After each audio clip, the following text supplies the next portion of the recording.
தொடங்குவோம். போர்க்களத்தில் இந்திரஜித்தனுக்கு அருகாக நின்று போர் செய்தற்கு உரியவர்களான மாபக்கனும் புகை நிற கண்ணனும் புறமுதுகு இட்டு ஓடினார்கள் என்ற செய்தியை தூதுவர்கள் வாயிலாக கேட்டறிந்த ராவணன் தனது கிங்கரர்களை ஏவி அவர்களினது மூக்குகளை அறுக்கச் சொல்லி அவர்களை ஊர் முழுவதும் அறிய இழுத்துச் செல்லுங்கள் என்று கட்டளையிட்டான். கிங்கரர்கள் அந்த கட்டளையை ஏற்று செயல்படுவதற்கு முன்பு மால்யவான் தடுக்கிறார். ராவணா, இவ்வாறு செய்தல் தவறு. போர்க்களத்தில் எல்லா காலத்திலும் எல்லாராலும் எதிர்த்து நிற்றல் என்பது இயலாது. ஏதாயிலும் ஒரு காலத்தில் அவர்கள் பின்வாங்குதலும் புறமுதுகு இட்டு ஓடுதலும் தவிர்க்க இயலாது. அதற்காக அவர்களை நீ தண்டித்தலோ அதனால் அவர்கள் வீரர்கள் இல்லை என்று எண்ணுதலோ தவறு என்று சொல்ல தொடருகிறது கருத்து. அந்தரம் ஒன்றும் அறிந்திலை அன்று வந்தன நம்பையின் எத்தனை மன்னா தந்திரம் வானவர் தானவர் என்னும் இந்திரன் அஞ்சினன் எண்ணுதி அன்றே. மல்யவான் ராவணன் தொடர்ந்து சொல்றான், மன்னனே, அந்தரம் ஒன்றும் அறிந்திலை என்று நீ வேறுபாடு எதையும் ஒரு சிறிதும் அறிந்திருக்கவில்லை இல்லையா? நம்முடைய வீரர்கள் புறமுதுகு விட்டு ஓடியதை தான் நீ பெரியதாக எண்ணுகிறாய். வானவர்கள் தேவர்கள் தானவர்கள் என்னும் தந்திரம் என்கின்ற படைகள் நம்மையின் வந்தன எத்தனை, நம்மோடு போரிடுவதற்காக வந்தவர்கள் எத்துணை பேர். எல்லோரும் போர்க்களத்திலே நம்மை எதிர்த்து போரிட்டு மடிந்தார்களா? இல்லையே, பலர் ஓடி போனார்கள் அல்லவா? அவைகளெல்லாம் நம்மிடம் தோற்று புறமுதுகு இட்டு ஓடவில்லையா? இந்திரன் அஞ்சினன், தேவர் தலைவனாகிய இந்திரனே கூட நமக்கு முன் நிற்க முடியாமல் புறமுதுகு இட்டு ஓடவில்லையா? அதை நீ சற்று எண்ணிப்பார். அத்துணை பெரியவர்களே போர்க்களத்திலே புறமுதுகு இட்டு ஓடி இருக்கிறார்கள் என்றால் நம்முடைய மாபக்கனோ அல்லது புகை நிற கண்ணனோ போர்க்களத்திலே புறமுதுகு இட்டு ஓடுதல் தவறான ஒன்றாக கருதாதே. வருணன் நடுங்கினன் வந்து வணங்கி கருணை பெறும் துணையும் உயிர் கால்வான் இருள் நிற வஞ்சகர் எங்கு உளர் எந்தாய் பருணிதர் தண்டம் இது அன்று பகர்ந்தான். இந்திரன் மட்டுமா புறமுதுகு இட்டு ஓடினான்? எந்தாய், எங்களுக்கெல்லாம் தந்தை போன்று இருக்கக்கூடிய ராவணனே, வருணன் வந்து வணங்கி உன்னுடைய ஆற்றலுக்கு அஞ்சி உன்னை எதிர்க்க முடியாமல் உன்னிடம் தோற்று வருணன் வந்து வணங்கினான் உன்னை. கருணை பெறும் துணையும், உன்னுடைய கருணை அவனுக்கு கிடைக்கின்ற வரைக்கும் உன்னை தொழுது கொண்டிருந்தான். உயிர் கால்வான் நடுங்கினான், பெருமூச்சு விட்டு கொண்டு பயந்து கொண்டே இருந்தான் அந்த வருணன். இருள் நிற வஞ்சகர் எங்கு உளார், இருட்டின் நிறமுள்ள வஞ்சனை பண்பு நிறைந்த இவர்கள் எங்கே இருப்பார்? வருணனே அஞ்சி உன் முன்னே நின்று உன்னுடைய கருணைக்காக ஏங்கி நின்றார்கள் என்றால் இந்த மாபக்கனும் புகை நிற கண்ணனும் அவர்கள் அஞ்சி ஓடாமல் இருப்பதில் என்ன பெரிய ஆச்சரியம்? அவர்களும் அஞ்சி ஓடினார்கள். இதில் ஆச்சரியப்படுவதற்கு ஒன்றும் இல்லையே. தெய்வத்தன்மைக்கு உரியவர்களாகிய வருணன் கூட உன்னிடம் தோற்று உன் கருணைக்காக உன்னை தொழுது நின்றான். அவனோடு நம்முடைய மாபக்கனையும் புகை நிற கண்ணனையும் ஒப்பிட்டால் இவர்கள் ஒன்றுமே இல்லை. ஆகவே இவர்கள் இலக்குவனது அம்புக்கு அஞ்சி ஓடி ஒளிந்திருப்பார்கள். இதை ஒரு பெரிய குற்றமாக கருதாது. ஆகவே பகர்ந்தால் எடுத்து சொன்னால் நீ இந்த தண்டனையை பருணிதர் தண்டம் என்று, பருணிதர்னா அறிவு உடையர், அறிவு உடையவர்கள் இப்படியெல்லாம் அஞ்சு ஓடியவர்களை எல்லாம் தேடி பிடித்து தண்டிக்க மாட்டார்கள். விடு. இப்பொழுது அவர்களுக்கு நீ உன் ஆறுதலையும் உன்னுடைய உதவியையும் செய்தால்தான் அவர்கள் மேலும் உனக்காக வீறு கொண்டு எழுந்து நல்ல முறையிலே போர் செய்வார்கள். நாம பெரும்பாலும் வீரர்களை தண்டிக்க வேண்டிய இடத்துல தண்டிக்கணும், அவர்களை புகழ்ந்து 4 வார்த்தை பேச வேண்டிய இடத்துல புகழ்ந்து பேசணும். அப்பொழுதுதான் அவர்கள் யாவரும் தங்கள் மன்னனுக்கும் நாட்டினுக்கும் முழுமையுமான அளவில் தங்களினது வீரத்தை வெளிக்காட்டுவார்கள். ரொம்ப அழகா மாவலியான் சொன்னார். ஆகவே இப்பொழுது நீ இவர்களை தண்டிப்பதினால் பயன் ஏதும் விளையப் போவதில்லை. ஆகவே அவர்களை இம்முறை மன்னித்து விடு. யாருதான் போர்க்களத்தில் புறமுதுகு காட்டாமல் இருந்திருக்கிறார்கள் என்று சொன்னவுடனே 10 ஒரு 4 பகுத்த பரப்பின் அத்தனை வெள்ளம் அறக்கரவிந்தார் ஒத்து ஒரு மூவர் பிழைத்தனர் உய்ந்தார் வித்தக யார் இனி வீரம் விளை. இது ஒரு அழகான தர்க்க ரீதியான விவாதம். இவர்கள் புறமுதுகு இட்டு ஓடி வந்ததினாலே பிழைத்தார்கள். போருக்கு சென்ற அத்துணை அரக்கர்களும் இலக்குவனால் கொல்லப்பட்டிருக்கிறார். ஒரு கால் இவர்களும் போர்க்களத்தில் நின்றிருந்தால் இவர்களையும் இலக்குவன் கொன்றிருப்பார். இப்படிப்பட்ட வீரர்கள் துணை இல்லாமல் நீ எவ்வாறு இனி போரை நடத்துவாய்? ஆகவே இவர்கள் புறமுதுகு விட்டது சரியானது. புலி பதுங்குகிறது என்றால் பின்னர் வீறு கொண்டு அது பாய்தற்குத்தானே. அதனால புறமுதுகிட்டு ஓடி வந்ததை தவறாக எண்ணார். வரலாற்றில் இந்த உண்மைகள் பேசப்படுகிறது. நீங்கள் பல்லவ வரலாறு எடுத்து பார்த்தீர்கள் என்றால் தெரியும். புலிகேசி முதல்ல மகேந்திரவர்மனோடு போர் செய்கின்ற பொழுது மகேந்திரவர்மன் மிக அழகாக காஞ்சியை காலி செய்துவிட்டு பின்வாங்கினார். உடனே அன்று எல்லோரும் மகேந்திரவர்மன் தவறு செய்து விட்டான், பின்வாங்கி விட்டான் என்றெல்லாம் சொன்னார்கள். இல்லை, காரணம் மகேந்திரவர்மன் காலத்துல பல்லவ நாடு மிக பெரிய அளவுல கலை வளர்ச்சி கண்டிருந்த நாடு. அந்த நாட்டின் அகத்தே நின்று போர் செய்தால் எங்கு இந்த கலை சின்னங்கள் எல்லாம் போர்க்களத்திலே அழிந்து விடுமோ என்று அஞ்சி வெளியே பின்வாங்கின. சற்றேறக்குறைய 1.5 ஆண்டுகள் கழித்து மகேந்திரவர்மன் புலிகேசியை வென்றார். அதனால அந்த மகேந்திரவர்மன் புலிகேசியை 1.5 ஆண்டு கழித்து போர்க்களத்துல வென்றார். முதல்ல பின்வாங்கியது. ஆகவே போர்க்களத்துல பின்வாங்குதல் என்பது ஒரு தவறான ஒரு செயலும் அன்று, அது அவமானகரமான நிகழ்வும் அன்று. ஏதாயிலும் ஒரு வலுவான காரணத்தை முன்வைத்து பின்வாங்கலாம். அதன் பின் நம்மை எதிர்க்க வந்த எதிரியோடு போர் செய்து அவனை வெல்லவும் செய்யலாம். வரலாற்றுல இந்த மாதிரி பல போர்கள் இருக்கு. இதிகாசங்கள் என்று சொன்னால் அதுல சொல்லப்பட்டதெல்லாம் கதைகளாகவோ கற்பனைகளாகவோ இருக்கும்னு கவலைப்படணும். ஆனால் வரலாற்றில இது போன்றதாகிய நிகழ்வுகள் கல்வெட்டுகளிலே குறிப்பிடப்பட்டிருக்கு. முதலில் பின்வாங்கி பின்னர் அதே பல்லவன் புலிகேசியை வென்றான் என்று கல்வெட்டுல இருக்கு. அதனால இது கம்பனுக்கு இதெல்லாம் தெரிந்திருக்கும் இல்லையா, ஒரு போர் மரபுன்னா. இந்த நிகழ்ச்சியை கம்பன் ஏன் பெரிதுபடுத்தி எழுதுகிறான்னா, அவனுடைய காலகட்டத்துல சோழ நாட்டுல பல போர்க்களை அவன் கேட்டு இருக்கிறான். சில போர்க்களங்களை அவன் பார்த்தும் இருக்கிறான். அதனால இந்த போர்க்கள நிகழ்வுகளை பற்றின செய்திகளை எல்லாம் எங்கெல்லாம் வாய்ப்பு கிடைக்கிறதோ அங்கெல்லாம் கொண்டு வந்து சேர்க்கணும். இது உண்மையிலேயே ராம காதையில நடந்திருக்குமா? மாபக்கனும் புகை நிற கண்ணனும் புறமுதுகிட்டு ஓடி வந்ததற்கு இப்படிப்பட்டதாகிய ஒரு சூழல் உண்மையில் தோன்றி இருக்குமா? தெரியாது. கம்பனது கற்பனை ஒரு போர்க்களத்தை விவரிக்கின்ற பொழுது இவ்வாறு எல்லாம் நடப்பதற்கு வாய்ப்புகள் உண்டு. இந்த போர்க்களத்தினுடைய முழுமையுமான ஒரு வரையறையை சொல்லுகிறோம். இவ்வளவு பெரிய வீரர்கள் புறமுதுகு இட்டார்கள் என்றால் அதற்கு ஒரு வலுவான காரணம் இருக்கு. அதை சொல்றான் பாருங்க. வித்தகா ராவணனை பார்த்து மல்யவான் சொன்னா 10 ஒரு 4 40 வெள்ளம். 10 ஒரு 4 40 வெள்ளம் என்கின்ற கணக்குல அத்துணை அரக்கர்களும் இலக்குவனை எதிர்க்க போனார்கள்.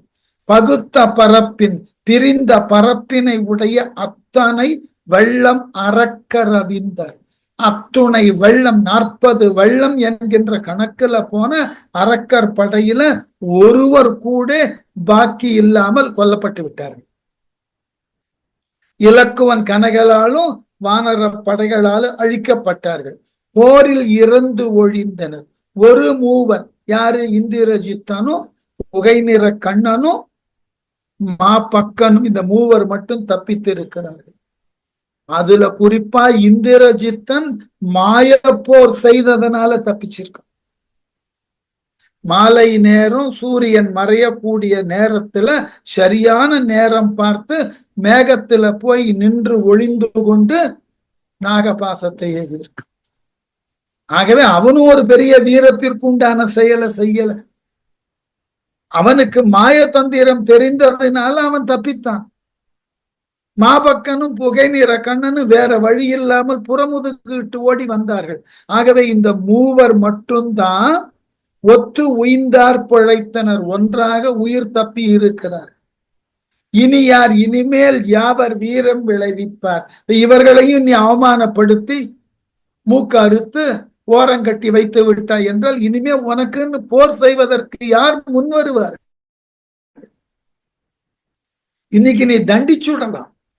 தண்டித்தாய் என்றால் இவர்களை தவிர வேறு யார் உனக்கு உதவி செய்ய போர்க்களத்தில் முன் நிற்பார்கள்? ஆகவே இவர்களை தண்டிக்கிறத நிறுத்து.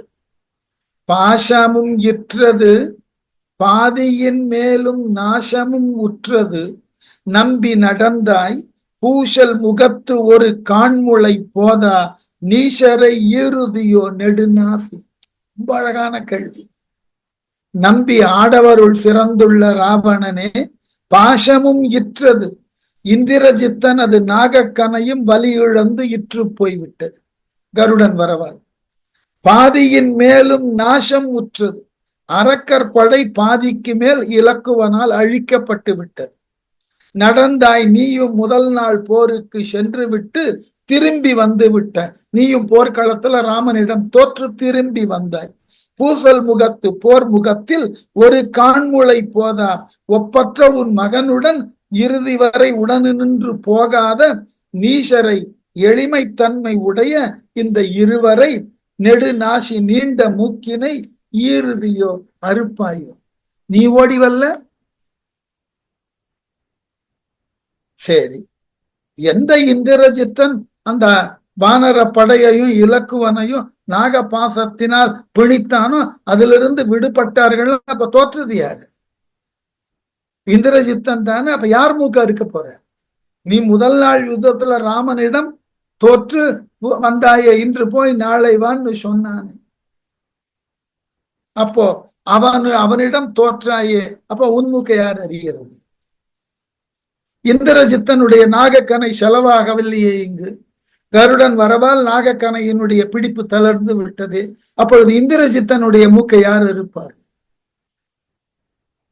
கேவலம் நம்மிடம் பணியாற்றக்கூடிய 2 வீரர்கள் அவர்கள் புறமுதுகிட்டார்கள் என்று அவர்கள் மூக்கை அறுப்பதற்கு நீ முன் வருவதாக இருந்தால் மற்றையோர்கள் வந்தார்களே, அவர்கள் மூக்கை என்ன செய்ய போகிறது? இதுதான் கேள்வி. அதாவது போர்க்களத்துல சட்டங்கள் வேறு. ஞாபகம் வச்சு, நமக்கு இந்த சிவிலியன் லான்னு ஒண்ணு இருக்கு, வார் ஃப்ரண்ட்ல இருக்கிற லான்னு ஒண்ணு இருக்கு. அன்றாட இயல்பான சமூக வாழ்க்கையில இருக்கிற சட்டங்கள் எல்லாம் இராணுவ வாழ்க்கைக்கு குறிப்பா போர்க்களத்துல எடுபடி ஆகாது, செல்லாது. அதனால மால்யவான் ரொம்ப அழகா சொன்னான். இவ்வாறு இந்த அடிமைகளை நமக்காக போர் செய்யக்கூடியவர்கள், அவர்கள் வீரத்தோடு நமக்கு உடன் நின்று போர் செய்யக்கூடியவர்கள் ஏதோ ஒரு சிறு தவறு செய்தார்கள் என்பதற்காக அவர்களை தண்டித்தீர்கள் என்றால் என்ன ஆகும்? வேற எவனும் போர் செய்ய முன்வர மாட்டான். அதனால வாழி இலக்குவன் என்ன மறுக்குற்று ஆழி அரக்கர் தம் வாயில் அடைப்பார். 7 கடல் துணையோ இனி நாசி ஊழி அறுத்திடினும் உலவாதால். வாழி இலக்குவன் என்ன? இலக்குவன் என்று பெயர் சொன்னாலும் மறுக்குற்று மனக்கலக்கம் அடைந்து ஆழி அரக்கர் தம் வாயில் அடைப்பர், கடல் நீர் வாயிலை அடைப்பார்கள். இலக்குவன் வரான்னாலே பயப்பட ஆரம்பிச்சிருவோம் அரக்கர்கள் படையில. இனி நாசி அவர்கள் எல்லோருடைய மூக்கையும் அறுக்க முன் வந்தால் யோசிப்பார். 40 வெள்ளம் போன அரக்கர்கள் படை முற்றிலுமாக அழிக்கப்பட்டு விட்டது. இனி இலக்குவன் சொன்னாலேயே அரக்கர்கள் எல்லாம் எவனும் முன்னுக்கு வரமாட்டான் போர் செய்ய. இப்ப எவனும் முன்னுக்கு வரவில்லை என்பதனால அரக்கர் படையில இருக்கிற ஒவ்வொருத்தன் மூக்கையும் அறுத்துள்ளாமா? அப்படி அறுத்தால் 7 கடல் துணையோ 7 கடல் மாத்திரம் அளவு இருக்குமோ? எப்படி? அவ்வளவு அரக்கர்கள் இருக்கிறார்கள். அவர்களது மூக்கை எல்லாம் அறிந்தால் 7 கடல் அளவுக்கு அறுக்கப்பட்ட மூக்கு மட்டும் இருக்கும். எவனாவது போர் செய்ய வருவானா? கடல் துணையோ ஊழி அறுத்திடினும், அப்படி அறுத்தலை தொடங்கினால் ஊழி காலம் வரைக்கும் நீ அறுத்து கொண்டேதான் இருக்கணும். யுகம் முடிகிற வரைக்கும் நம்ம கிட்ட அத்தனை அரக்கர்கள் இருக்கிறார்கள். அவர்கள் மூக்க அறுக்கணும்னா அது தொடர் நிகழ்வாக போய்கொண்டே இருக்கும், முடிவே இருக்காது. ஏனென்றால் நேற்று நடந்த போர்ல இலக்குவன்னு சொன்னாலே போதும், நம்ம அரக்கர்கள் எவனும் முன்னுக்கு வரமாட்டான் போர் செய்ய. ஏன்னா சென்ற 40 வெள்ளமும் முற்றிலுமாக அழிக்கப்பட்டு விட்டது. 3 பேர் தப்பிச்சிருக்கான். யார் துணிந்து போர் செய்ய வருவார்கள்? அவ்வாறு வராதவர்களினுடைய மூக்கை எல்லாம் அறுக்கணும்னு ஆரம்பிச்சா என்னைக்கு முடியறது? எத்துணை காலம்? ஊழி முடிகிற வரைக்கும், யுகம் முடிகிற வரைக்கும் இதே வேலையா தான் போகணும். ஆகவே இந்த மாதிரியான முடிவுகளை எல்லாம் செய்யாதே ராவணா. தூது நடந்தவனை தொழுது அந்நாள் ஓது நெடும் செரு அஞ்சி உடைந்தார், தீது இலர் நின்றவர் சேனையின் உள்ளார், பாதியின் மேலுளர் நாசி படைத்தார். ரொம்ப அழகு. ஓது நெடும் செரு அஞ்சி, சிறப்பித்து சொல்லப்படக்கூடிய பெரிய போருக்கு பயந்து அந்நாள் அந்த நாளிலே தூது நடந்தவனை தொழுது, தூதுவனாக வந்த அனுமனை தொழுது உடைந்தார். தோற்று போனவர்கள் இருக்கிறார்களே. அசோக வனத்துல அனுமன் போர் செய்த பொழுது எத்தனை பேர் அவனிடம் தோற்று ஓடினார்கள். இந்திரஜித்தன் ஒருவன் தான் பிரம்மாஸ்திரத்தில் அவனை கட்ட முடிஞ்சது. அதற்கு முன்பு போனவர்கள் எல்லாம் தோற்று ஓடினார்கள் அல்லவா? தீது இலர் நின்றவர், தண்டனை எனும் தீது இல்லாதவராய் நின்றவர்களை சேனையின் நம் அரக்கர் படையில் பாதியின் மேலுளர், பாதிக்கு மேல இருக்கான். அன்னைக்கு அனுமனிடம் தோற்று ஓடி பின்வாங்கிய அரக்கர்கள் நம்ம இராணுவத்துல பாதிக்கு மேல அவன்தான். அவன் மூக்கெல்லாம் அறுத்துருவிய? நாசி படைத்தவர் உள்ளார், அவங்களுக்கெல்லாம் மூக்கு இருக்கு, அப்பயே மூக்கெல்லாம் அறுக்கல நீ? அனுமனாய் எதிர்க்க இயலாமல் நம்முடைய இராணுவத்துல பாதிக்கு மேல தோற்று வந்தவர்கள் தான். இப்ப நீ மூக்க அறுக்கணும்னா முதல்ல அவர்களது மூக்க அறுத்து செய்யலையே நீ. அதனால விட்டிலை சீதையை ஆமியனின் வீரர் ஒட்டிய போரினில் ஆர் உளர் ஓடார், வெட்டுதி நாசியை வெண்தொழில் வல்லோர் பட்டிலர் என்று இலை என்று பகர்ந்தார். இதுதான் ரொம்ப அழுத்தமான கடுமையான வார்த்தை. சீதையை விட்டிலை ஆமியனின், நீ சீதையை விட்டுவிடவில்லை என்றால் என்ன ஆகும்? வீரர் ஒட்டிய போரில், உன்னுடைய வீரர்கள் அந்த இலக்குவனோடும் ராமனோடும் சேர்ந்து செய்யக்கூடிய போரில் ஓடாராருளர், ஓடாத அரக்க வீரர்கள் ஒருவரும் இருக்க போவதில்லை. இந்த அரக்க வீரர்கள் எல்லாம் புறமுதுகிட்டு ஓடுவதற்கு காரணம் யாரு? நீ தவறான ஆசையை வளர்த்து கொண்டு முறையில்லாத செயலை செய்து சீதையை கொண்டு இங்கு வைத்திருக்கிறாய். இது அறமற்ற செயல். உன்னுடைய அறமற்ற செயலுக்கு துணை போக எல்லா அரக்கர்களையும் போருக்கு அனுப்புகிறாய். இந்த அரக்கர்களை போர்க்களத்திலே சந்திக்கக்கூடிய ராமனோ லக்குவனோ அவர்களை சார்ந்த வானர படைகளோ அறத்தின் வழி நின்று போர் செய்யக்கூடியவர்கள். ஆகவே அவர்களினது அற வலிமையின் காரணமாக நம் அரக்கர்கள் அனைவரும் தோற்று ஓடத்தான் செய்வார்கள். ஒருவன் கூட நின்று போரிட முடியாது. அவர்கள் தோற்று ஓடுவதற்கும் புறமுதுகு விடுவதற்கும் காரணம் நீ ஒரு தப்பான வேலையை செஞ்சிருக்க. சீரமிளகு ரசமும் சூப்பும் இந்த ரெண்டு காரியத்தை செஞ்சிருக்கு. நீ பண்ணின வேலை உன்னுடைய தவறான செயலினால் அரக்கற்படை முழுவதும் அழிய போகிறது. ஆகவே ஒட்டிய போரில் ஆருளார் ஓடார். நீ பண்ண தவறான வேலையினால எவன்லாம் போர்க்களத்துக்கு போறானோ அவெல்லாம் புறமுதுகிட்டு ஓடித்தான் வருவான். அவன் ஓடி வருவதற்கு காரணம் நீ அறத்து வழி நின்று போற செய்ய தூண்டல. நீ ஒரு தவறை செய்து உன் தவறை சரி என்று சொல்லுவதற்காக உன் வீரர்களை போருக்கு அனுப்புற. எவன் மன தெளிவோட போவான்? போர்க்களத்துக்கு ரொம்ப அடிப்படை எதுனாக்க கன்விக்ஷன். நான் இன்ன காரணத்தினுக்காக போர் செய்கிறேன், இந்த காரணம் வலுவானது, நேர்மையானது, அறம் சார்ந்ததுன்ற எண்ணம் எனக்கு இருந்ததுன்னா நான் என்னுடைய போர் செயல்பாட்டுல தீவிரமாகவும் தெளிவாகவும் இருப்பேன். இந்த ராமகாதைக்கு பின்னாடி வந்த மகாபாரத கதையை எடுத்து பாருங்க. மகாபாரத போர்ல பாண்டவர்களிடம் இருந்தது 7 அக்ரோனி படைதான். கௌரவர்களிடம் இருந்தது 11 அக்ரோனி படை. இந்த 11 அக்ரோனி படையை இந்த 7 அக்ரோனி படை சந்தித்து வென்றது. காரணம் பாண்டவர்கள் பக்கம் இருந்த தர்மம், பாண்டவர்கள் பக்கம் இருந்த அறம். ஆகவே நாம வாழ்க்கையில எதையாவது ஒன்றத்தை சாதிக்க வேண்டும்னா நம்ம சாதனைக்கு உரியதாகிய செயல் ஏன் சில நேரங்களில் தோற்று போகிறது என்றால் 2 காரணம். நாம செய்ய நினைக்க கருதியதுல ஒரு எத்திக்ஸ் இல்லாமல், அறம் இல்லாத ஒன்றை செய்வதற்கு ஆர்வம் காட்டியது. 2வது, இதனை செய்தே ஆக வேண்டும் என்கின்ற ஒரு கன்விக்ஷன் இல்லாமல். நம்ம எந்த செயலை செய்தாலும் வாழ்க்கையில அந்த செயல்ல நமக்கு ஒரு கன்விக்ஷன் இருக்கணும். நான் இதை செய்வது சரி,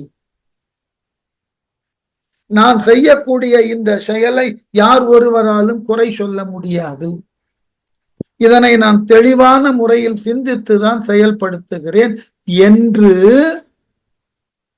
ஒரு கன்விக்ஷன் இருக்கும். இருந்தால்தான் நாம் மேற்கொள்ளக்கூடிய செயல்ல நம்மை அறியாமல் ஒரு உத்வேகம் வரும். ஒரு தவறான செயலுக்கு துணை போகக்கூடிய நிலை வந்தால் நம்மால் முழுமையுமான ஈடுபாட்டோடு செய்ய முடியாது. ஞாபகம் வச்சு. இப்ப வாழ்க்கையில நாம சிலவற்றில் வெல்லுகிறோம், சிலவற்றில் தோற்கிறோம்னா வெல்லுவதற்கு காரணம் அதில் நாம் காட்டக்கூடிய ஈடுபாடும் அது அறம் சார்ந்ததாகவும் இருப்பதுதான். தோற்பதற்கு காரணம் நாம் செய்யக்கூடிய செயல்ல அறத்திலிருந்து விலகின நிகழ்வும் அதுல ஈடுபாட்டோடு செய்தற்குண்டான மனமும் நம்மிடம் இல்லை என்றால் தோற்றுப்போம். அதனால மால்யவான் அதான் இங்க கரெக்டா சொன்னா, நீ ஒரு தப்ப பண்ணிட்ட, முறையற்ற முறையில சீதையை சிறையெடுத்த, அதற்காக இந்த போர் நடக்கிறது. உன்னுடைய வீரர்களுக்கு யார் ஒருவரும் நீ அறத்து வழி நின்று சீதையை எடுத்தாய் என்று நம்பல. நீ செய்தது தவறு என்றுதான் அவர்கள் சொல்லுகிறார்கள். வெளியே சொல்றதுக்கு தான் பயம். அதனால யார் ஒருவருடைய உள்ளத்திலும் இந்த போர்க்களத்துல வென்றே ஆக வேண்டும் என்கின்ற ஒரு அறம் சார்ந்த உறுதி இல்லை, கன்விக்ஷன் இல்லை. அதனால எல்லாம் ஓடி போறான். என்ன பண்ண சொல்ற? வெட்டுதி நாசியை வெண்தொழில் வல்லோர் பட்டியல், கொடிய போர்த்தொழில் வல்ல ராம லக்குவர்கள் இன்னும் அழியவில்லை என்றில்லை என்று சொல்லுவதற்கும் இல்லை என்பதற்காக நாசியை வெட்டுதி போர்க்களம் சென்றவர்களுடைய மூக்குகளை எல்லாம் வெட்டி விடுவாய. போர்க்களத்தினுடைய ஒற்றை குறிக்கோள் என்ன? ராமலக்குவர்களை அழிக்கணும். போனவர்கள் எல்லாம் எவனும் ராமலக்குவர்களை அழிக்கல. அதெல்லாம் தோற்றத்துக்கு சமம் தானே. அத்தனை பேருடைய மூக்கையும் வெட்டுவியா? அப்படி வெட்டணும்னா உன் புள்ள இந்திரஜித்தன் மூக்க முதல்ல வெட்டணும். சொல்லாம சொல்லணும். ஆகவே என்று அவன் சொல்லி பகர்ந்தான் என்று ராவணனுக்கு மால்யவான் சொல்லி முடிச்சான். இந்த ஆதரவு கிடைச்ச உடனே இந்த புகை நிற கண்ணனும் மாபக்கனும் ராவணன் கொஞ்சம் தைரியத்தை வரவழைத்துக் கொண்டு பேச முன் வந்தார்கள்.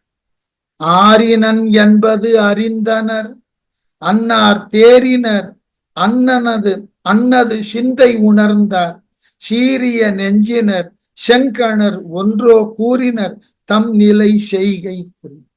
ரொம்ப அழகா பேசினார்கள். இப்படி ஆரினன் என்பது அறிந்தனர். மாலீவான் கூறிய சொற்களை கேட்டு ராவணன் கோபத்திலிருந்து விலகி நிற்கிறான். கோபம் தணிந்தான்னு கொஞ்சம் நம்பினார்கள். யாரு? மாபக்கனும் புகை நிற கண்ணனும். அன்னார் அந்த மாபக்கனும் புகை நிற கண்ணனும் தேறினர். தண்டனை கிடைக்குமோன்னு பயத்துல இருந்தவன் தண்டிக்க மாட்டான் ராவணன்னு ஒரு தெளிவு வந்தது. அன்னது சிந்தை உணர்ந்தார். ராவணனது மனநிலையை தெளிவாக உணர்ந்து கொண்டார். நம்ம என்ன மன்னன் எதிர்பார்க்கிறான்? போர்க்களத்துல வெற்றியை பெற்றாக வேண்டும். அதற்கு மாறாக புறமுதுகிட்டு ஓடி வந்தது தவறு. இது எல்லா வீரனும் நினைப்பது தானே. சீரிய நெஞ்சினர், சினம் கொண்ட நெஞ்சினை உடையராய் செங்கணர் சிவந்த கண்களை உடையவர்களாகிய அவ்விருவரும் தம் நிலை தங்களினது நிலையினை செய்கை குறித்தார். ஒன்றோ கூறினர். ஒன்றை மட்டுமா கூறினார்கள்? போர்க்களத்துல தாங்கள் ஏன் புறமுதுகு இட்டு ஓடி வந்தோம் என்கின்றத காரண காரியங்களோடு தெளிவாக எடுத்து மொழிய முன் வந்தார்கள் மாபக்கனும் புகை நிற கண்ணனும். ஏனென்றால் ஏதோ நாங்கள் தோற்று வந்தது எங்களினுடைய இயலாமையினால் அல்ல. அதை ஞாபகப்படுத்தணும். அதுதான் அவர்கள் இருவருக்கும் முதல் குறிக்கோள். எங்கள் இயலாமையினால் நாங்கள் போர்க்களத்தை விட்டு ஓடி வரல. சொல்றான் பாருங்க, ரொம்ப அழகான இடம். கொஞ்சம் தைரியம் வந்துட்டதுன்னா என்ன அதிகபட்சம் வேணால மரண தண்டனை கிடைக்கும், பார்த்துக்கணும். ஆனால் சொல்ல வந்ததை சொல்லியாகவும் யாரோ ஒருவர் ராவணன் கிட்ட உண்மை நிலையை சொல்லணும். தான் பெரியதோர் வீரன், தான் செய்தற்குண்டான செயல் அரிய பல செயல். ஆகவே தன்னுடைய கண் அசைவினாலே எல்லோரும் போர்க்களத்துல சென்று ராமனையும் லக்குவனையும் தாக்கி வெற்றி பெற்று விடுவார்கள்னு நம்பலாம் கூட. அப்படி இருக்கக்கூடியவனுக்கு உள்ள நிலையை யாரேன்னு எடுத்து சொல்லணும். நம்ம நாட்டுல அதுதான் பெரிய சிக்கலே. எல்லோரும் அவரவர் மனநிலையில பெரிய அளவுல கற்பனை செய்து கொண்டு வாழ்நாள் முழுவதும் தங்களுக்கு வெற்றி சொந்தம்னு நினைத்திருப்பார்கள். உள்ளவாறே அவர்கள்ட்ட போய் அறிவுரை சொல்றதுக்கு ஆள் கிடையாது.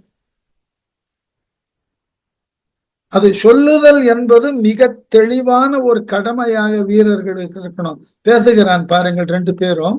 உன்மகன் ஒல்கி ஒதுங்கினன் அன்றோ, மின்னகு வானிடை ஏக விரைந்தான், அன்னதின் மாயை இயற்றி அகன்றான், இந்நகர் எய்தினன் உய்ந்தனன் எந்தாய். மனத்தை வாங்கினானா? நாங்க புறமுதுகிட்டு ஓடி வந்தத பெரிய அளவுல தண்டனைக்குரிய குற்றமாக பேசுகிறீரே ராவணரே, உன் பையன் என்ன பண்ணான்? எங்களுக்கெல்லாம் தந்தை போன்ற ராவணனே எந்தாய், உன் மகன் உனக்கு மகனாகிய இந்திரஜித்தன் ஒல்கி ஒதுங்கினான், தளர்ந்துதான் ஒதுங்கினான். இலக்குவனது அம்புக்கு முன்னாடி அவனால நிக்க முடியல. ஏற்கனவே அதை பார்த்தோம். இலக்குவனால் எய்யப்பட்ட அம்புகள் எல்லாம் உடம்புல தாக்கி தன்னால எழுந்திருக்க முடியலேன்னு தகப்பன் கிட்டேயே சொன்னான் இந்திரஜித்.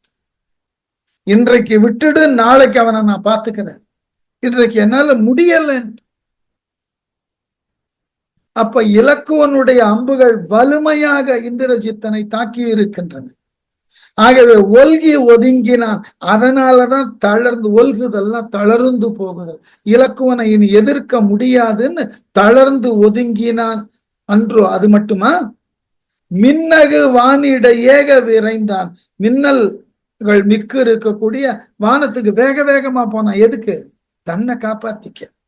அன்னதின் மாயை இயற்றி அகன்றான். அங்கிருந்து மாயச் செயலை செய்து விட்டு ஓடி போயிட்டான்.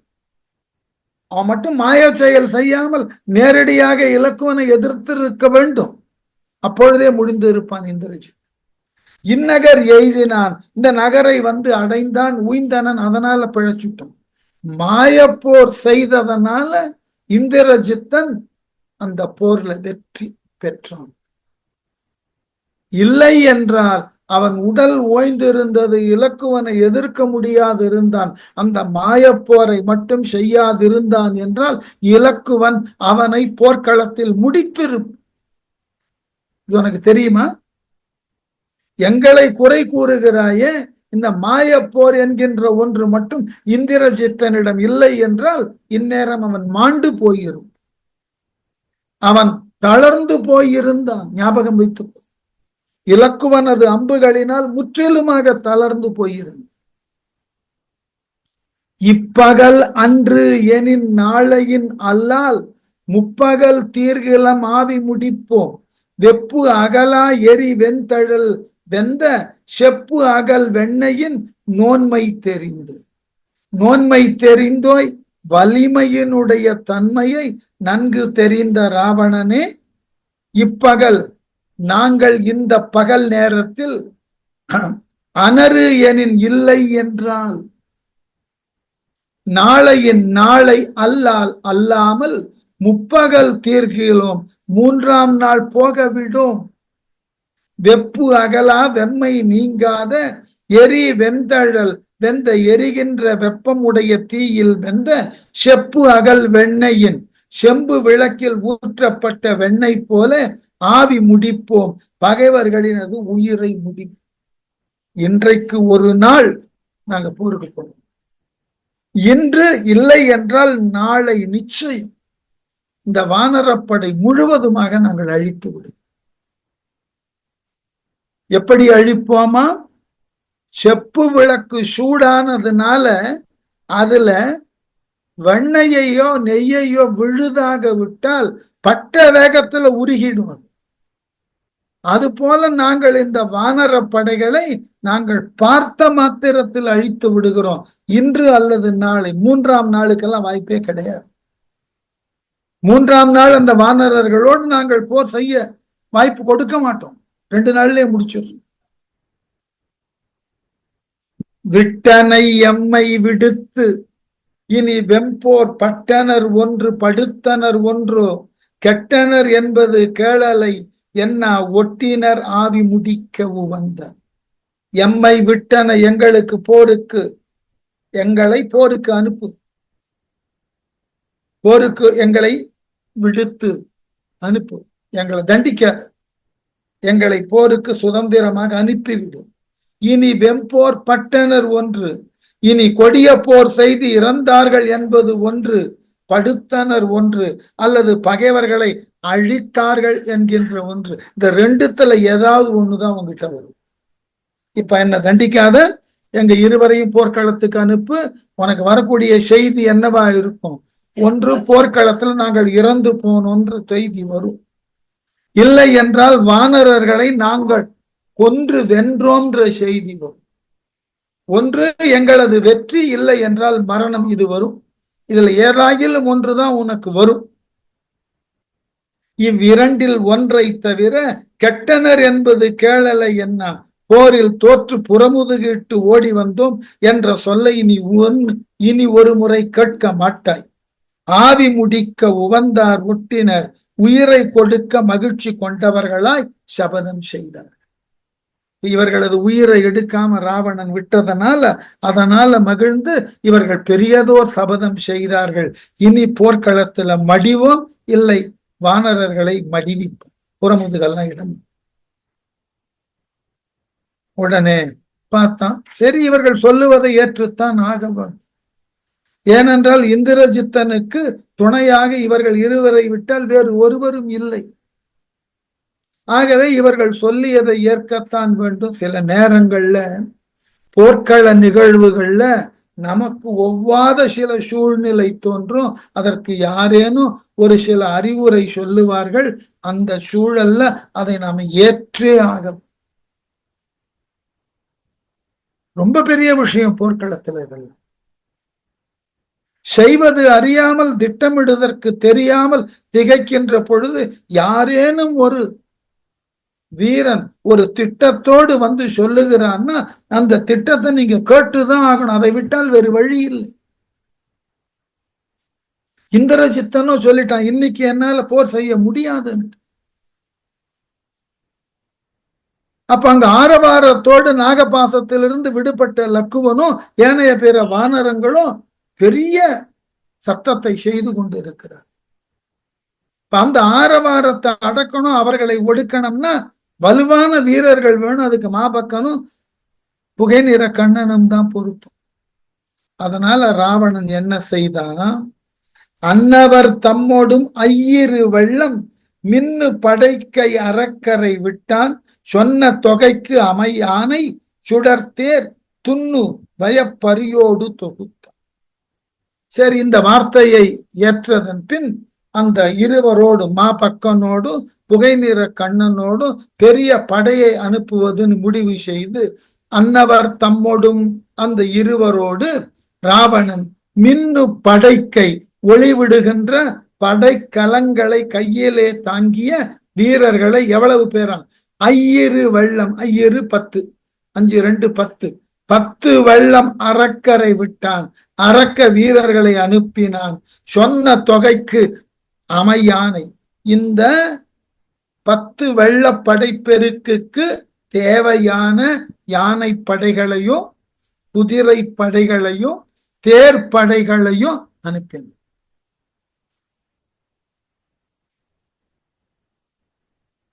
அரக்க வீரர்களை அனுப்பினான். சொன்ன தொகைக்கு அமையானை, முன்னால் சொல்லப்பட்ட அந்த 10 வெள்ளம், ஐயிரு வெள்ளம்னு சொன்னால் 10 வெள்ளத்திற்கு உண்டான வீரர்களுக்கு துணையான ஏற்ற அளவினுக்கு உரிய யானை படைகளையும் ஒளி பொருந்திய ஒப்பனை செய்யப்பட்ட தேர் படைகளையும் நெருங்கிய வலிமையான குதிரை படைகளையும் சேர்த்து அனுப்பினார். இதெல்லாம் ஒரு கணக்கு. கொஞ்சம் இராணுவத்துல இருந்தா, இராணுவம் பற்றின செய்திகளை தெரிந்திருந்தால் கணக்கு தெரியும். அதாவது ஒரு பிளட்டூன் அப்படின்னு சொன்னா அதுல இத்துணை வீரர்கள் இருக்கிறார்கள்னு கணக்கு. ஒரு கேப்டன் சொன்னா ஒரு கேப்டனுக்கு கீழே எத்துணை வீரர்கள் இருக்க வேண்டும்னு கணக்கு இருக்கு. அந்த கேப்டனுக்கு மேல மேஜர்னு ஒருத்தர், அந்த மேஜருக்கு மேல லெப்டினன்ட் கர்னல்னு ஒருத்தர், அவனுக்கு மேல பிரிகேடியர்.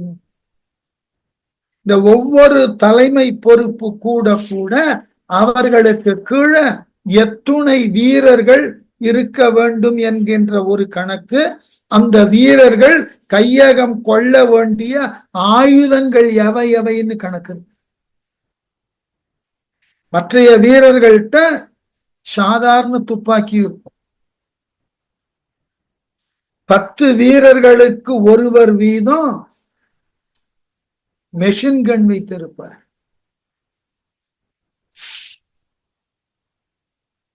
அது சற்றேறக்குறைய தனக்கு உண்டான தோட்டாக்களை தானாகவே நிரப்பிக் கொள்ளக்கூடிய துப்பாக்கியா இருக்கும், SLR இருக்கும், செல்ஃப் லோடிங் ரைபிள்ஸ். இதெல்லாம் கணக்கு இராணுவத்துல. இத்துணை ஒரு பிரிகேடியருக்கு கீழே எவ்வளவு பீரங்கிகள் இருக்கணும், அல்லது ஏவுகணைகள் எவ்வாறு எங்கு எந்த படைப்பிரிவின் கீழாக இயக்கப்பட வேண்டும், எல்லாம் வரையறுக்கப்பட்டது.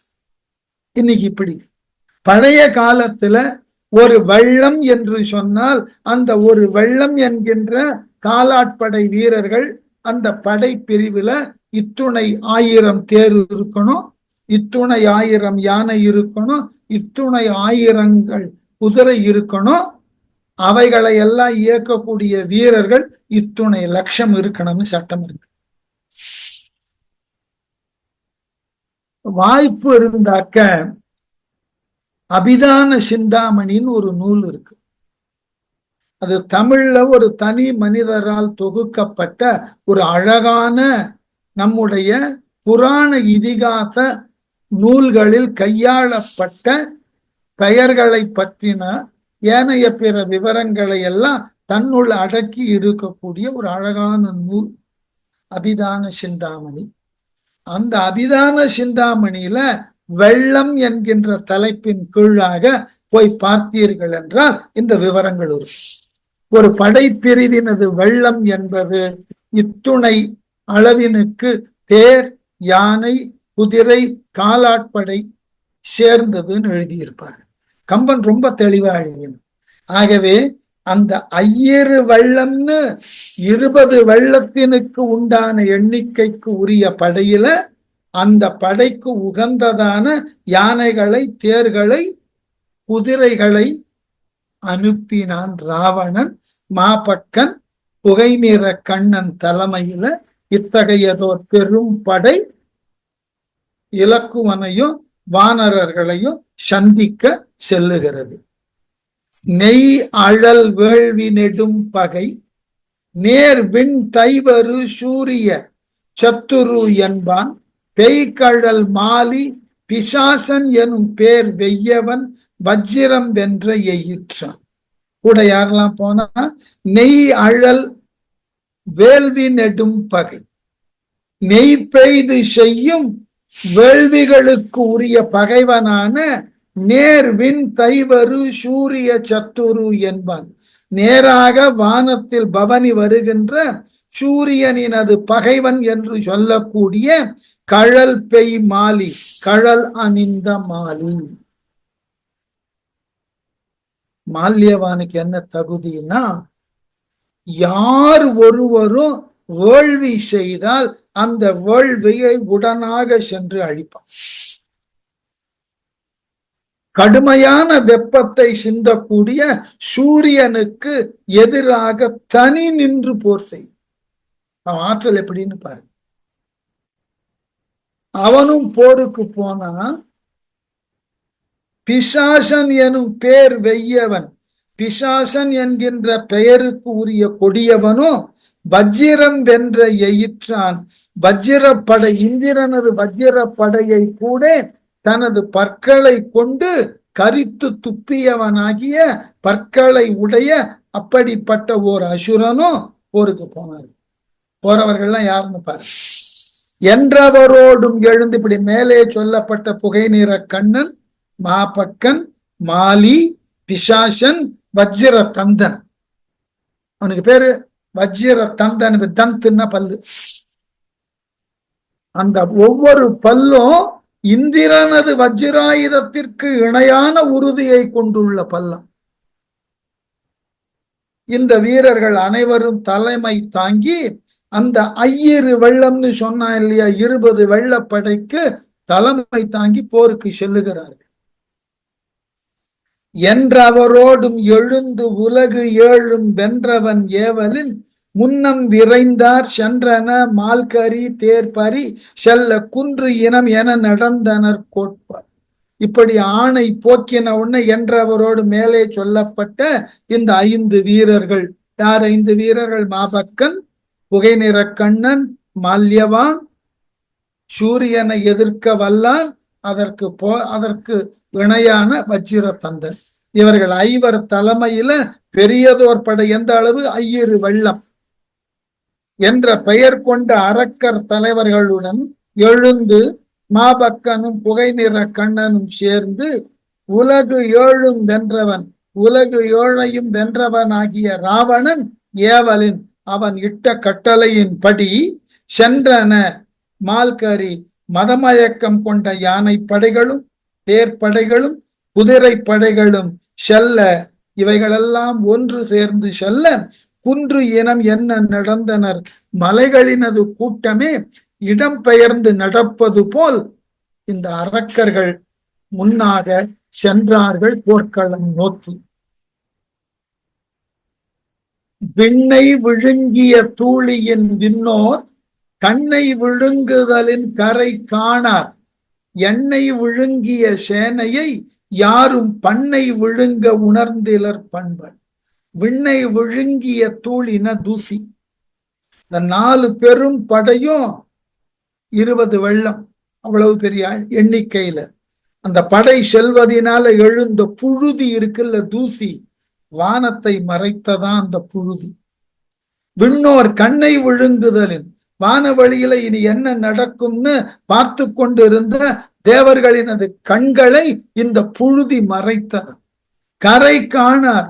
இந்த அரக்கர்களினது படை பெருக்கினது தொடக்கம் தெரிகிறது, முடிவு தெரியுது. அவ்வளவு பெரிய படை. ஏற்கனவே சொல்லி இருப்பேன்னு நினைக்கிறேன். புறநானூர்ல ஒரு அழகான பாட்டு வரும். ஒரு நாட்டின் மீது படையெடுக்க மன்னன் படையை தயார் செய்கிறான். அந்த படை பெருக்க அழகா கவிஞன் பாடினான்.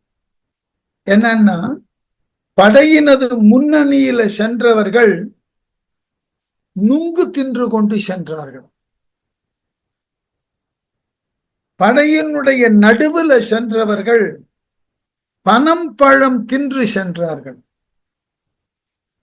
படையினது இறுதியில சென்றவர்கள் பனம் கிழங்கு தின்ற வண்ணம் சென்றார்கள். யோசிச்சு பாருங்க. ஒரு இடத்தை அந்த படை கடப்பதற்கு 1 வருடம் ஆயிருக்கு. எவ்வளவு வீரர்கள், கற்பனை தான், எவ்வளவு பெரிய படையா இருக்குன்னு பாருங்க. அது போல இந்த 20 வெள்ளத்தினுடைய படையின் முகப்பு தெரிகிறது. இந்த 5 பெரும் வீரர்கள் வருகிறார்கள். முகப்பு தெரிகிறது, முடிவு தெரியல. அதனாலதான் கரை காணார். இந்த படையினுடைய எல்லை தெரியல. எண்ணெய் விழுங்கிய சேனையை, எண்ணிக்கையின் அளவை கடந்த, எண்ணி சொல்ல முடியாத அளவுக்கு அரக்கர் படைகளினது கூட்டம். படை பண்ணை அமைந்துள்ள வகையை யாரும் எவரும் பண்பால் முறையாக விழுங்க உணர்ந்திலர், முற்றும் உணர முடியாதிருந்தார்கள். அவ்வளவு பெரிய படை, எண்ணி சொல்ல முடியாது, கண்ணளவுல பார்த்து முடிவை காண முடியாது. அவ்வளவு பெரியதோர் படை. அப்படி அந்த படையானது வானரங்களையும் இலக்குவனையும் எதிர்க்க போர்க்களம் நோக்கி நகர, கால் கிளர் தேரொடு கால் வரையோடும் மேல் கிளர் பல்கொடி வெண்திரை வீச, மால் கடலானது மாப்படை வாள்கள் பால் கிளர் மீனிடை ஆடிய பண்பால். அந்த போர்க்களத்தை ஒரு கடலும் கடல்ல இருக்கிற மீனுமாக அழகாக உருவகிக்கிறான் கம்பன். கால் கிளர் தேரோடு, காற்று போல் விரைந்து செல்லக்கூடிய தேர்ப்படை, கால் வரையோடும் கால் படைத்த மலை போன்ற யானை படையும், மேல் கிளர் பல்கொடி மேலே விளங்குகின்ற பல கொடிகள், தேரின் மீதும் கொடிகள், யானையின் மீதும் கொடிகள், வெண்திரை வீச, அந்த கொடிகள் வெள்ளை வெளேர் என்று இருந்ததனால இந்த வெண்மையான அலைகளை வீசுவது போல் இருந்ததான் வான வெளியில இந்த கொடிகள்.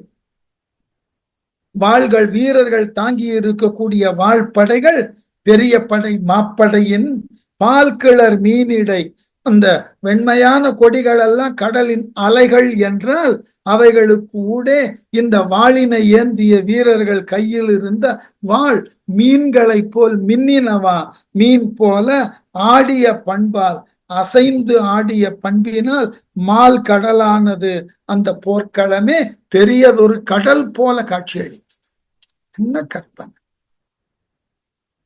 பேரி கலித்தன பேர் உலகை சூழ் ஏரி கலித்தன ஆம் என யானை கார் இகலி கடலோடு கலித்த மாறி கலித்தன வாசி கலித்த. எல்லாம் கம்பன் கிட்ட கேட்கவே வேண்டாம். இதெல்லாம் கம்பனுக்கு அப்படியே போர்க்கள காட்சியை விவரின்னா கர்ணனுக்கு இதை காட்டிலும் ஒரு அழகான இடம் கிடையாது. ரொம்ப கம்பனை பொறுத்த மட்டில் சாதாரண விஷயத்தையே தன்னுடைய கற்பனை திறனால் பெருசாக்கிடுவோம். கண்ணுக்கு முன்னாடி பெரியதோர் விஷயம் இருக்குன்னு கேட்கவா வேண்டும்.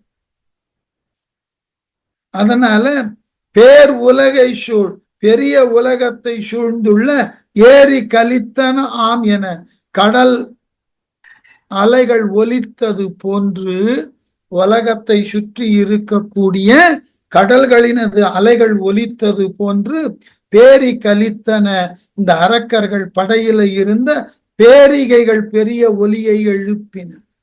யானை கார் இகலி, யானைகள் மேக கூட்டங்களினது இடி போலே பிளிறுதலை செய்தன. கடலோடு கலித்த கடல் ஒலி போல் ஆரவாரம் எழ மாறி கலித்தன. மழை இடைவிடாது பொழிந்து ஒலிக்கின்றது போல வாசி கலித்த குதிரைகள் ஒலித்தன. இந்த குதிரைகளினது புலம்பு ஒலி இருக்கு இல்லையா, சட சடன்னு போகும் இல்லையா, அது மழையானது இடைவிடாமல் பொழிவது போல குதிரைகளினது கால் குளம்பொழிகள் அவ்வாறு கெட்ட வண்ணம் இருந்தன. அவ்வளவு பெரிய படை. சென்றன சென்ற சுவட்டோடு செல்லா நின்று பிணங்கிய கல்வியின் நில்லா ஒன்றினை ஒன்று தொடர்ந்தன ஓடை குன்று நடந்தன போல் கொலையான். எப்படி போயிற்றான்?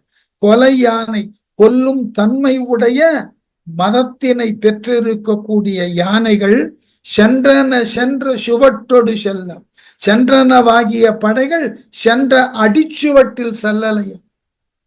நின்று பிணங்கிய நின்ற இடத்திலேயே நின்று மாறுபாடு கொண்டன.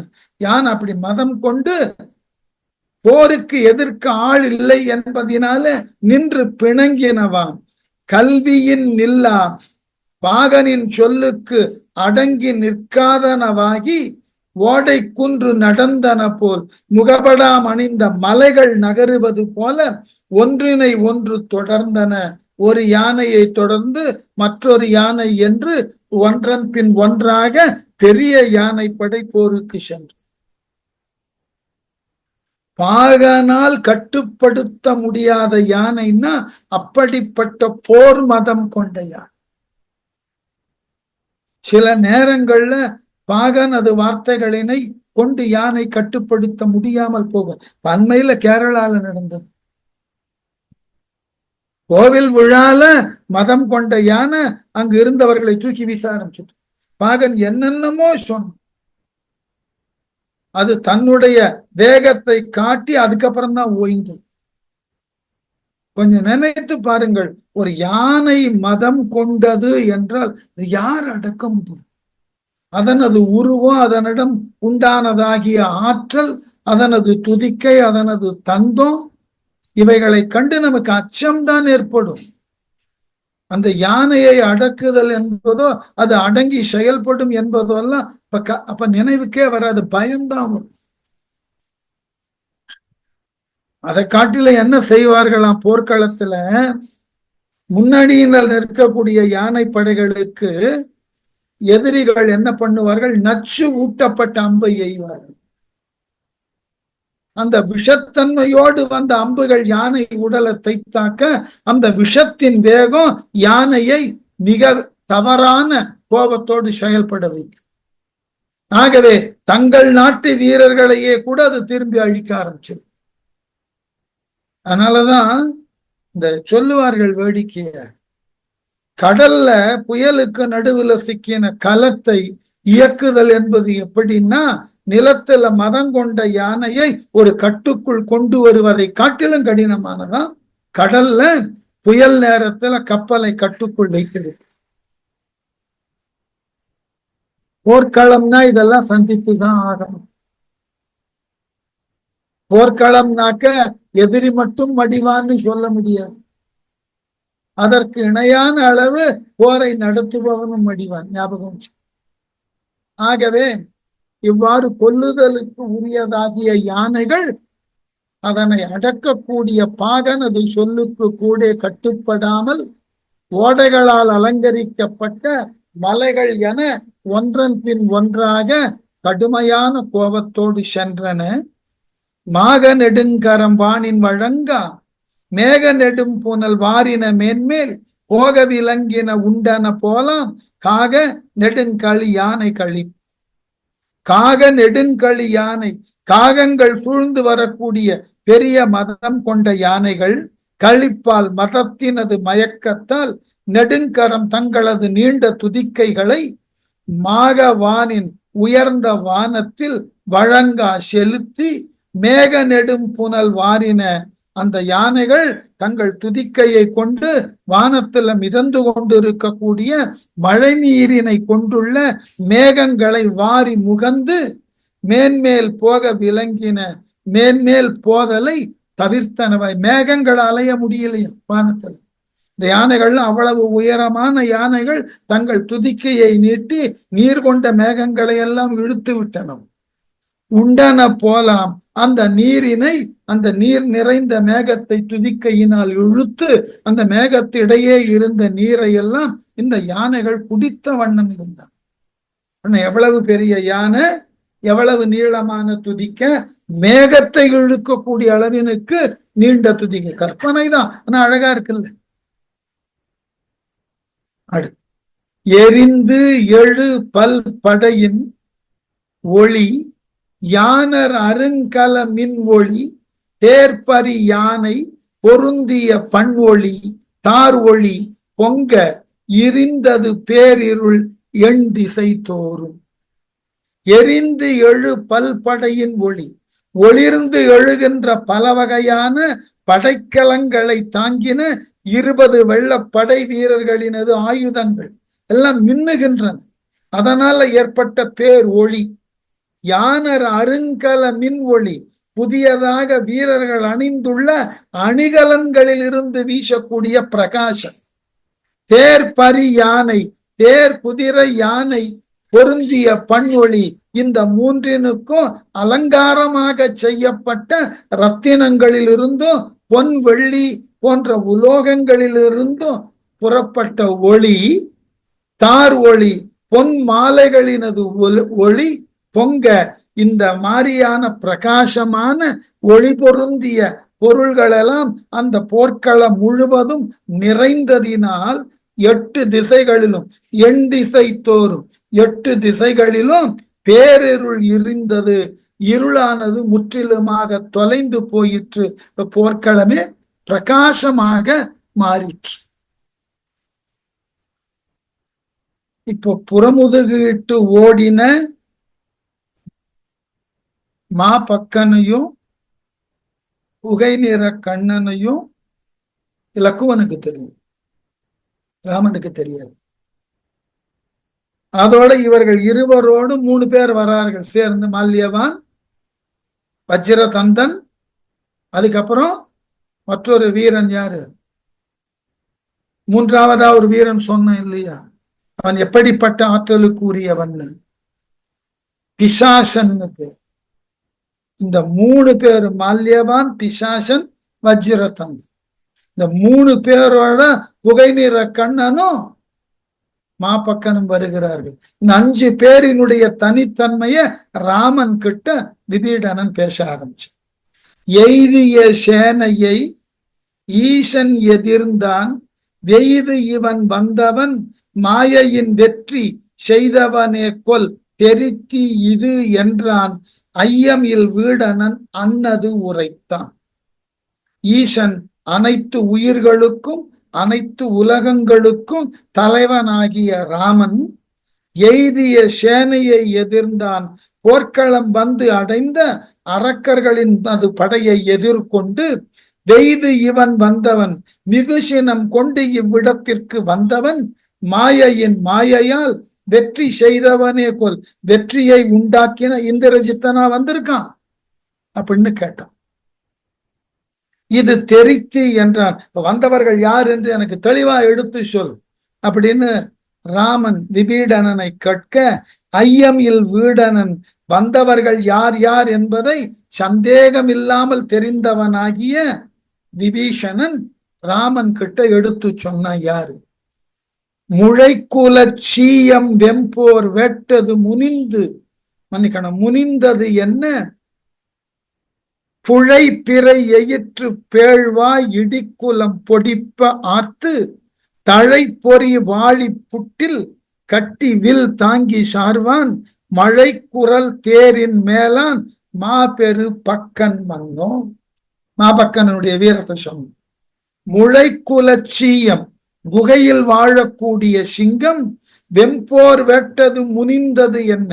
கொடிய போரினை விரும்பி செய்வதற்கு சினம் கொண்டு எழுந்து வருவது போல, புழைப்பிறை பிளவுபட்ட பிறை போன்ற எயிற்று பேழ்வாய் பற்களை உடைய பிளந்த வாயினால் இடிக்குலம் பொடிப்பு ஆர்த்து, இடிகள் கூட பொடித்து விழக்கூடிய அளவினுக்கு வாயினால் ஒலி எழுப்பக்கூடிய பொறி தழை வாளி புட்டில் கட்டி நெருப்பு பொறியினை மிகுதியாக சிந்தக்கூடிய அம்புகள் நிறைந்த அம்பரா தூணியை கட்டி கொண்டு வில் தாங்கி கையில கொடிய வில்லை தாங்கி மழைக்குரல் தேரின் மேலான் சார்வான் இடி போன்ற சக்கரங்கள் ஒலியை எழுப்ப அப்படிப்பட்டதோர் பெரிய தேரிலே ஏறி இந்த போர்க்களம் நோக்கி வந்து கொண்டிருக்கிறானே இவன் யார் என்றால் மாபெரும் பக்கன் மாபக்கன் என்பவன்.